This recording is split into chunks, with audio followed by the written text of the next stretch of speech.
This is CBN NewsWatch. It is Thursday, July 30th. I'm Ephraim Graham. Ahead today, a warning from President Donald Trump. Could the United States go the way of Venezuela? We're going to take a look at just how revolutions get started. The economy hit hard by the coronavirus lockdowns. Now the death toll has passed more than 150,000. We're going to take a look at efforts to revive the economy and get answers about the virus from the director of the National Institutes of Health. Iran, again, sending dangerous signals to the U.S. about its plan in the Middle East. We're going to hear from one expert who explains Iran's growing alliance with China. And an ancient church uncovered in Galilee, near the location of the most famous events in the life of Jesus Christ. All those stories and more are ahead in this edition of CBN News Watch. We're going to begin this half hour with President Donald Trump speaking in Texas on the campaign trail Wednesday. The president said the policies of the, quote, radical left Democrats would mean the death of American prosperity and devastate America's energy industry, warning what happened to an oil-rich country like Venezuela could also happen to the United States. I used to say would become another Venezuela. Same ideology, you would become another Venezuela. Venezuela used to be one of the richest in the world per capita, and period, one of the richest in the world, among the largest oil reserves. Now they don't have water, they don't have medicine, they don't have food. They got a lot of oil, it doesn't matter, doesn't seem to matter. They don't have anything. And that can happen to us. All you have to do is look at Portland, look at the agitators, look at the anarchists in Portland. The president went on to talk more about the violence in Portland, Oregon, saying that if the problem was not solved locally, very soon he would send in the National Guard. Some social observers say the violence in major American cities in recent weeks should not be a surprise because it's been decades in the making. Dale Hurd takes a look at how the national revolutions begin. America has had riots before, but never have they seemed to have the approval of a major political party. Portland's Democratic Mayor Ted Wheeler even thanked protesters who have been destroying his town before he was hit with tear gas. What makes this a potentially dangerous revolutionary moment in U.S. history is that many of America's elites either tolerate or support the rioting and the burning of U.S. cities. There are always people who are willing to burn and to loot and to tear things apart. Now those people are getting support from the news media, from the academy, and to a large degree from the Democrat Party. How did we reach this point? Writer and commentator Andrew Klavan says decades of cultural rot and leftist indoctrination. We have 50 years, maybe close to 60 years, pouring this disinformation, this American disinformation, into the minds of our populace and our young. I don't see what the surprise is when out and they say, oh, America is a terrible country, it's a racist country. America was founded on racism. That's what the New York Times is putting out. The way these operations work is there will be a mass of people who have a grievance, and they will be weaponized by a small cadre, or not so small cadre of organizers. Diana West, author of The Red Thread, says this is how revolutions start. And this revolution didn't start this year. This is another cycle of a long march through the institution, long efforts to overthrow the Western world, overthrow the American Constitution. Elizabeth Rogliani had to flee Venezuela with her family when Hugo Chavez and Nicolas Maduro used racial politics to turn South America's wealthiest nation into a poor socialist dictatorship. She has a warning for Americans. I have already lived through this thing when I was living in Venezuela. Statues came down. Chavez didn't want that history displayed. And then he changed the street names. Then came the curriculum. Then some movies couldn't be shown on certain TV channels. You need to guard your country and your society or it will be destroyed. President Trump is threatening to yank funding for schools and colleges he says are about radical left indoctrination, not education. The violence has now spread to churches, and Americans are getting a fresh education on the concept that ideas have consequences. Dale Hurd, CBN News. The latest numbers on the economy today are set to show the coronavirus lockdowns took a major toll in the second quarter from April to June. Although the economy is coming back, the Federal Reserve predicts slower growth in the next few months as lawmakers are still working on the next stimulus bill in Washington. Jenna Browder brings us this story. The latest numbers come after Fed Chair Jerome Powell's assessment that the virus is putting a drag on the economy.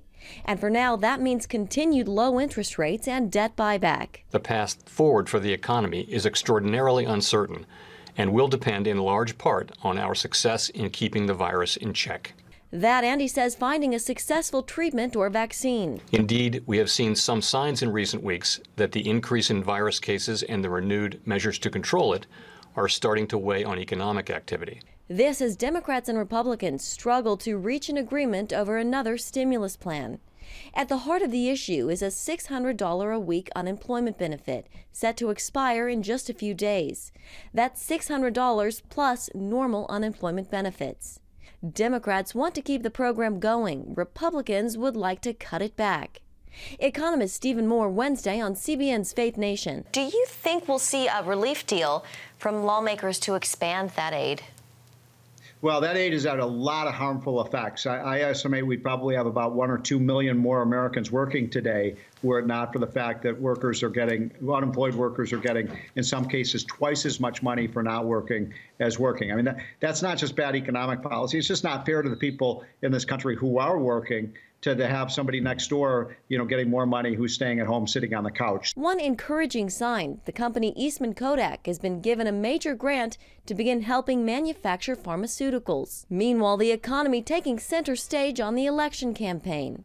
In Midland, Texas, the heart of American energy production, President Trump blasted Democrats and his opponent Joe Biden for their green energy plan. Their platform calls for mandating zero carbon emissions from power plants by 2035. In other words, no drilling, no fracking, no coal, no shale, no gas, no oil. Otherwise, they've been very good to the industry, I think. Biden also taking a swing at the president over the economy. He's shown that he can't beat the pandemic and keep you safe. He can't turn the economy around and get America back to work. The Fed and others like Steve Moore agree the economy won't make a full recovery until we have the upper hand on a successful virus treatment or vaccine. The solution at this point probably is not with the Fed. As they said today, the most important thing is to get the caseloads down and the deaths down from coronavirus. Health officials say they are cautiously optimistic we'll have a vaccine by the end of 2020. Right now, 24 vaccines are in the human testing phase. In Washington, Jenna Browder, CBN News.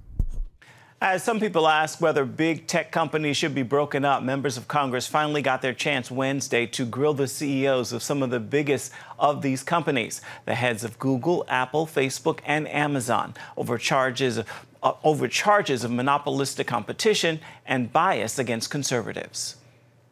The question today is whether they're too big to allow for competition. I'll just cut to the chase. Big tech's out to get conservatives. The hearing lasted nearly 5 hours, but there were few surprises or confrontations, and it is not clear if any progress was made toward reining in their influence. Coming up, the United States crossing a grim milestone with more than 150,000 now dead from COVID-19. And there's still so much we do not know about this virus. Our CBN News medical reporter, Lori Johnson, gets some answers from the director of the National Institutes of Health, who is also a strong Christian, Dr. Francis Collins. We'll have that interview when we come back.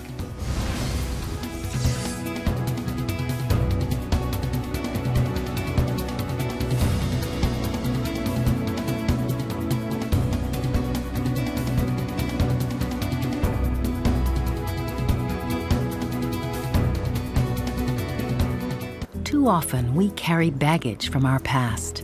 You know what it's like. It affects everything and everyone in our lives. It's always there, weighing us down and keeping us from achieving true happiness. But do you know God never meant for us to be trapped in the past? You can be free of your baggage. Learn how God's forgiveness leads to changed lives and new beginnings. Call the 700 Club. I'm Ephraim Graham. And this is Studio 5. Cruise with me as I discover the good things happening in the world of music, sports, television, and movies. The fact that Ryan Coogler was going to be directing the film, I knew that something special was going to happen. We'll chat with artists at the forefront of entertainment and explore the connection between popular culture and faith. I asked my pastor, I said, well, does that mean I'm supposed to be a preacher? He says, well, no, you already have a pulpit. Watch Studio 5, Wednesday night at 9:30. Tikkun Olam. This is our nature as a country. To make the world a better place. Literally, we felt the earth shaking. The Christian Broadcasting Network presents To Life, how Israeli volunteers are changing the world. This film needs to be seen by everyone. I was in tears. Now you can own the inspiring documentary To Life on DVD. There is blood on our hands if we know and we walk away. I'm so grateful that this film was made. To Life can be yours for a gift of $10 or more. Call 1-800-700-7000 or log on to CBN.com. We know that every minute counts to save life. It'll bless Israel, but it'll also bless all the friends of Israel. Discover the untold story of how Israeli volunteers are making the world a better place. Call 1-800-700-7000 or log on to CBN.com to get your copy today. Get the top political news and analysis from Washington on Faith Nation, tonight at 6 Eastern, only on the CBN News Channel. The confirmed death toll from the coronavirus in the United States has now passed 150,000. That bleak milestone comes amid signs the nation's outbreak is beginning to stabilize in the Sun Belt, but may be heating up again in the Midwest. Now, 6 months into the outbreak, there's still so much we don't know about this virus, and there are still many conflicting reports about it as well. And even once a vaccine is available, 1 in 5 Americans say they won't take it. Why not? CBN's Lori Johnson went to one of the world's top medical experts for some answers. This is a diabolical virus to try to deal with. What concerns me most is that we're still in the middle of it. As the director of the National Institutes of Health, Dr. Francis Collins helps lead America's response to the coronavirus pandemic. Well, I am a physician. I'm also a follower of Jesus, and I think we are called upon to look at what are the facts of the matter and then with compassion to try to see what we can do to help. In 2003, Collins made headlines in leading the Human Genome Project, mapping and sequencing DNA. His best-selling book, The Language of God, described his conversion to Christianity from atheism. He later started the BioLogos Foundation, which leads discussions on the relationship between faith and science. Surveys would say something like 40% of working scientists believe in God, and not just a vague idea of God, but a God who actually answers prayer. On the coronavirus front, Collins predicts a vaccine will be available by December. It would go first to those at high risk, then the rest of the country by spring. 1 in 5 Americans, however, say they won't take it. Well, I hope they would step back from what's going on in terms of a lot of conspiracy theories and social media things that are going on and say, okay, let's look at the facts here. God gave us a brain to think about these things and to try to sort through what the evidence is. When the vaccines get tested, we will be very transparent about what we've learned about their safety and their efficacy, that is, their ability to prevent disease. Getting the truth is important to Collins. Get this, he and his associates are currently reviewing a jaw-dropping 400 unproven theories for treatments or cures submitted by doctors and scientists. One of my big goals in the last 3 months has been to try to prioritize, with help from all the smart minds in both industry and in academia and in government, of those 400, which are the ones that most need a rigorous test, so we'll find out whether they work or not. A lot of those clinical trials are now getting underway. We will know a lot more about this in the next couple of months. While reviewing the astounding number of unproven treatments, Collins highlights only 3 which have successfully endured the most rigorous testing: the antiviral remdesivir, the common steroid dexamethasone, and blood from survivors known as convalescent plasma. That blood contains antibodies that fight off COVID-19 when a person is exposed to the virus. And we could go even further than that and actually purify the antibodies from people who have survived, so-called monoclonal antibodies. And those are about to get tested in just the next few weeks to see whether they also provide life-saving benefits. In the meantime, Collins advises everyone, even those who seem okay, to practice social distancing, avoid indoor crowds, wash hands frequently, and wear a mask. And certainly, most of you who are listening are Christians. Isn't this what we're called to do what we can to help those who are most vulnerable? And adds this to anyone who might minimize the danger posed by this virus. Many people do manage to get this disease and do pretty well. Some don't even know they have it. But for those who do get severe illness, who end up in the hospital, end up on ventilators, end up dying, this is a very serious plague. And for anybody to try to downgrade that, who hasn't actually walked the halls of a hospital and seen what this disease is doing, then really do step back from any kind of political persuasions. And, you know, politics and medicine really don't mix very well together. We ought to be careful when we see that happening. Collins remains hopeful and says God is working in this pandemic, not just in the laboratory, but in the hearts of people who, for the first time, are searching for the meaning of life. Lori Johnson, CBN News. Still ahead, the growing threat from Iran. It's sending warning signals to the U.S. about its power in the Middle East. And one analyst warns there's more to come because Iran is developing an alliance with China.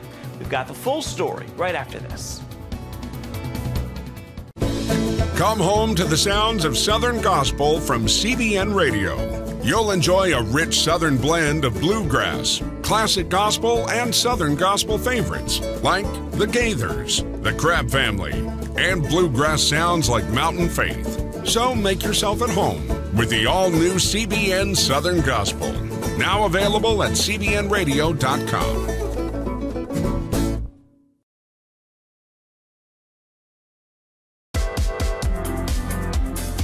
Meet the pastors who are preaching the gospel in a fresh, fearless way.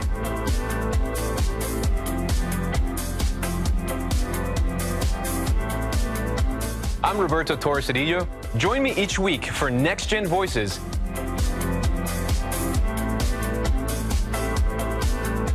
And watch God transform a generation.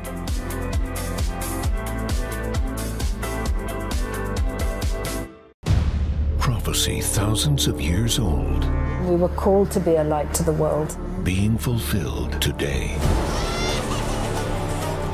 Discover how. Get to life. Call 1-800-700-7000. We consider it our duty to reach out and help others around the world. For a gift of $10 or more, you can own the acclaimed CBN documentary To Life. Just call 1-800-700-7000 or log on to cbn.com. To treat a human, no matter what he is, which religious he have, which color he is. This is what I'm doing. See how the people of Israel are fulfilling prophecy. History is being written, and I want to be a part of it. By sharing their knowledge. In Africa, in Asia, in South America, in East Europe. And their love. This is how we work. This is us. Get to life. Call 1-800-700-7000 or log on to cbn.com. Tensions are on the rise in the Middle East as Iran's Revolutionary Guard fires a missile this week, hitting a mock aircraft carrier in the Strait of Hormuz. The military test sends a clear message to the U.S. The Islamic Republic intends to dominate the flow of oil from the Persian Gulf. Appearing on this week's episode of The Global Lane, retired Brigadier General Robert Spalding says the U.S. can expect more incidents in the region now that the Islamic Republic has aligned itself with China. I think we're going to see more of these as we move deeper into the Cold War with China. Of course, they recently signed last week a strategic agreement with Iran. I assume that they're going to do something similar with Russia and other authoritarian regimes going forward, where the world's resolving into more of a bipolar arrangement where the democracies are all united around the United States. That was evident from the decision the UK made with regard to Huawei. And then the other countries, the authoritarian regimes around China. So I think this is part of a pattern of behavior we're going to see quite a lot in the future. Well, on that, we've received reports that China has entered into an agreement with Iran to provide $400 billion to the Islamic Republic in exchange for discounted oil concessions and military access to an Iranian island in the Persian Gulf known as Kish Island. What does that mean for the United States, the Middle East, and the Strait of Hormuz? Well, I think it means a lot for the Chinese because they get discounted oil. And of course, it means a lot for Iran because they get out from under the U.S. sanctions. I think this is going to be an economic, a financial, a science and technology and data war with the authoritarian regimes. You know, Kai-Fu Lee says that China's goal is to be the Saudi Arabia of data. So we're going to see a world much more focused on information systems and data and artificial intelligence than oil was in the 20th century.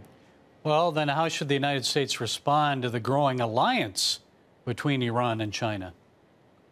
Well, we're already doing it. We're strengthening our alliances with our allies and partners more in the economic, financial, and informational realm. We already have strong security ties. I think we need to rebuild the industrial base of the United States. We need to secure Americans' data, both companies and individuals, from hacking from China and other authoritarian regimes. And we really need to inspire democracies to begin to grow economically again. We've been so invested in helping China grow, an authoritarian regime that's intent on oppressing its people and suppressing democratic principles abroad. Now we need to really invest in our relationship with democracies. And I think the Secretary of State is really doing that, and it showed with the decision by the UK. And the diplomatic dispute between the United States and China. Of course, the consulate's closed over Chinese spies in Houston. China expert Gordon Chang compared China to 1930s Japan. He warns about Beijing's dangerous activities against the U.S. military. So your thoughts on that?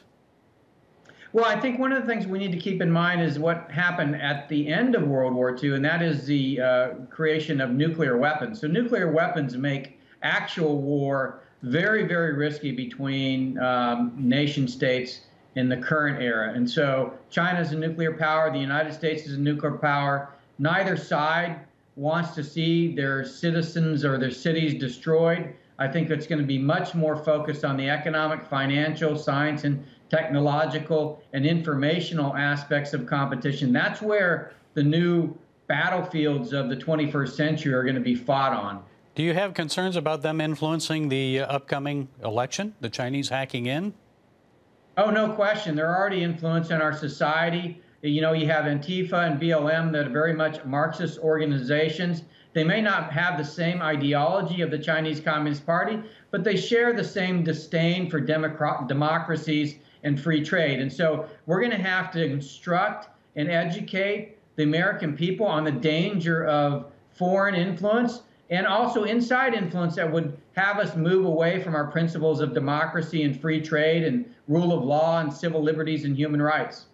So, General, several U.S. military experts have told me that when it comes to China, it doesn't really matter who wins the presidency in November because the Chinese Communist Party is going to continue to influence countries, move into markets, expand its military around the world. Short of war, then what can we do to slow or stop China? It's really about protecting data. We need to lock down our internet. We need to protect the American people from being hacked, from being influenced through the internet. We need to promote our own industry. We need to promote our own economy, invest in America. We need to stop spending hundreds of billions of dollars in the way that we're spending them in the Department of Defense. We need to focus on a military that can deter conflict while at the same time building up our economic and industrial base and really the science and technology prowess that we enjoyed dominance with during the first Cold War. Okay, a big task ahead. Hudson Institute Senior Fellow, retired Brigadier General Robert Spaulding. Always good to talk to you, sir. Thank you for your time. Thank you. And you can learn more about important trends and issues in the U.S. and the world by tuning into the Global Lane tonight at 9:30 Eastern. And, of course, you can find that on the CBN News Channel. Coming up, historians find an ancient church, and it was built near the location of one of the most famous events in the life of Jesus. We're going to tell you about that when we come back. Stay with us. new Superbook Bible app. It's packed with games, activities, and Superbook episodes that you can watch for free. Oh, no! There's trivia, a fun daily devotional, and answers to your Bible questions. Plus, an easy-to-understand Bible the whole family will enjoy. You can even create your own Superbook character. Ta-da! It's the new Superbook Bible app. Free downloads on iTunes, Google Play, and Amazon. From Washington, D.C., uncompromising stories, interviews, and analysis from veteran journalists David Brody. Escalating fight. Jenna Browder. Chose his words carefully. Ben Kennedy. Plan to join him. And Amber Strong. For impeachment grows a little bit louder. Bringing you the political news that matters. We get out and tell the story of the progress that we're making in this country. Watch Faith Nation, weeknights at 6 on the CBN News Channel. We will move the American embassy to the eternal capital of the Jewish people, Jerusalem. As the nations rage, you can stand with Israel. History is being written, and I want to be a part of it. Call 1-800-700-7000 and get to life. This is our nature as a country. Discover the untold story of how Israeli volunteers are changing the world. We consider it our duty to reach out and help others around the world. For a gift of $10 or more, you can own the acclaimed CBN documentary To Life. To treat a human, no matter what he is, which religion he have, which color he is, this is what I'm doing. Support Israel in their time of need. Get to Life, now available on DVD. Call 1-800-700-7000 or log on to cbn.com. And I wish that other people throughout the world could see this side of Israel.